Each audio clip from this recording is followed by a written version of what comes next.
Yesterday saw Emmanuel Macron speak to Vladimir Putin for the first time since September 2022, touching on the topic of Iran and the need to find a collaborative solution to the ongoing nuclear impasse.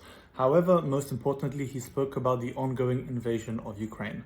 Now, Emmanuel Macron stressed France's unwavering support for the sovereignty and territorial integrity of Ukraine, which is currently occupied to about 20% of its territory by the invaders, and called for the establishment of a ceasefire and the launch of negotiations to find a solid and lasting settlement of the conflict as soon as possible.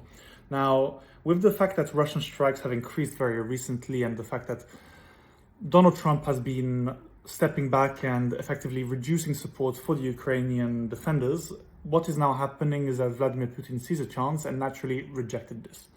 What he said was that the Ukrainian conflict was a direct consequence of the policy of Western states that ignored Russia's security interests for years and created an anti-Russian bridgehead in Ukraine, leaning on the conspiracy theories that Banderites are Nazis and also funded by the US purely to damage Russian interests.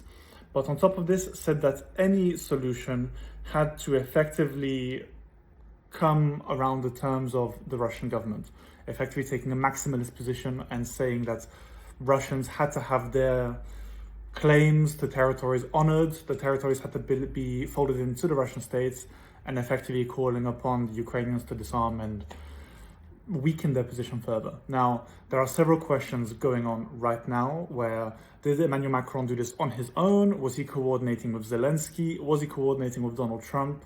Was he coordinating with other leaders? For the time being, we simply do not know.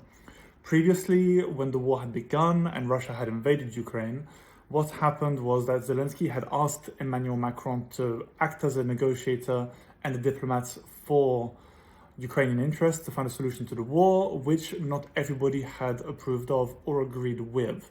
And for many was hidden until France 2 had actually published a documentary on this topic. But for the time being, we're going to have to wait and see how this plays out and where exactly these discussions potentially lead.